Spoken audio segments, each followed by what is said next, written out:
இந்த வீடியோவில் cost accounting unit 2 cost ஷீட்டில் other exercise sum number 1 and 3 தான் பார்க்க போகிறோம். கொஷின் பார்க்கலாம். Show the treatment of the following items in cost statement. Raw material consumed 80,000, direct wages 60,000, direct expenses 23,000, factory overhead 45,000, opening work in progress 8,000, closing work in progress 6,000. First work in ப்ராக்ரஸ்னால் என்னன்னு தெரிஞ்சுக்கோங்க. இப்போது ஒரு work வந்து ப்ராசஸில் இருக்குது, அதை தான் வந்து ஒர்க் இன் ப்ராக்ரஸ்ன்னு சொல்லுவோம். எந்த ஹெட்டில் வந்து ஒர்க் இன் ப்ராக்ரஸ் வரும்னா ஃபேக்ட்ரி ஓவர் ஹெட்டில். ஏன்னா ஃபேக்ட்ரியில் தான் வந்து ப்ரொடக்ஷன் நடக்குது. அப்போது அங்கே தான் வந்து ஒர்க் ப்ராக்ரஸில் இருக்குது அல்லது ப்ராசஸில் இருக்குது அந்த மாதிரி சொல்லுவோம். ஆன்சர் பாருங்கள்.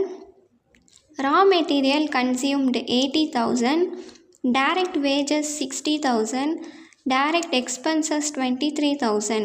இது மூணும் ஆட் பண்ணும்போது நம்மளுக்கு ப்ரைம் காஸ்ட் வரும் 1,63,000.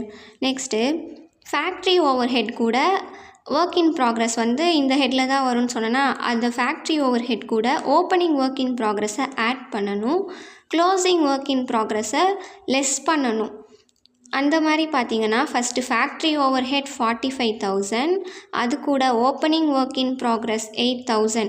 இப்போது இந்த prime cost, factory over head, opening work in progress இது மூணையும் ஆட் பண்ணணும் 2,16,000. இப்போது நீங்கள் என்ன பண்ணணுன்னா க்ளோசிங் ஒர்க் இன் ப்ராக்ரஸை லெஸ் பண்ணணும். லெஸ் பண்ணிங்கன்னா 6,000, க்ளோசிங் ஒர்க் இன் ப்ராக்ரஸ் 6,000. இது ரெண்டும் லெஸ் பண்ணும்போது உங்களுக்கு ஒர்க் காஸ்ட் 2,10,000 வரும். நெக்ஸ்ட்டு தேர்ட் சம் பார்ப்போம். The following cost data are available from the books for the year ended 31/12/2021. Direct material 9 lakhs, direct wages 7,50,000, profit 6,09,000, selling and distribution overhead 5,25,000, administrative overhead 4,20,000, factory overheads 4,50,000. Prepare a cost sheet indicating the prime cost, work cost, production cost, cost of sales and sales value.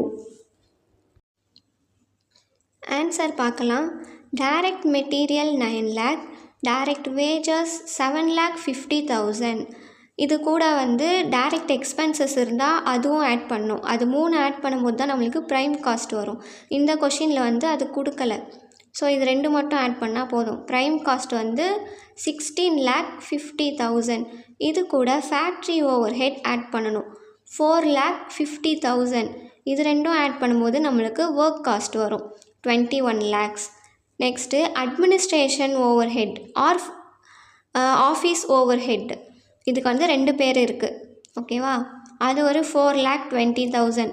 இதை add பண்ணும்போது cost of production 25,20,000. Next selling and distribution overhead 5,25,000.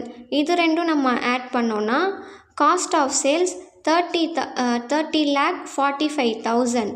Next profit வந்து கொடுத்துட்டாங்க கொஷின்லேயே 6,09,000. இதை add பண்ணும்போது நம்மளுக்கு sales value 36,54,000 வரும், ஓகேவா? இதுதான் வந்து ஃபார்மேட்டே. இந்த ஃபார்மேட்டு படி தான் நம்ம வந்து சம் போடணும். இப்போது ப்ராஃபிட் கொடுத்துட்டாங்க, நம்ம அதனால என்ன பண்ணிட்டோம், காஸ்ட் ஆஃப் சேல்ஸ்லேருந்து ப்ராஃபிட்டை ஆட் பண்ணி சேல்ஸ் வேல்யூ கண்டுபிடிச்சிட்டோம். சேல்ஸ் கொடுத்துருந்தாங்கன்னா சேல்ஸ்லேருந்து காஸ்ட் ஆஃப் சேல்ஸை லெஸ் பண்ணி ப்ராஃபிட்டுக்கு வந்து நீங்கள் ஆன்சர் போடுற மாதிரி இருக்கும். அது மட்டும் பார்த்துக்கணும். ஓகே, நெக்ஸ்ட் வீடியோவில் வேறு சம்ஸ் பார்ப்போம்.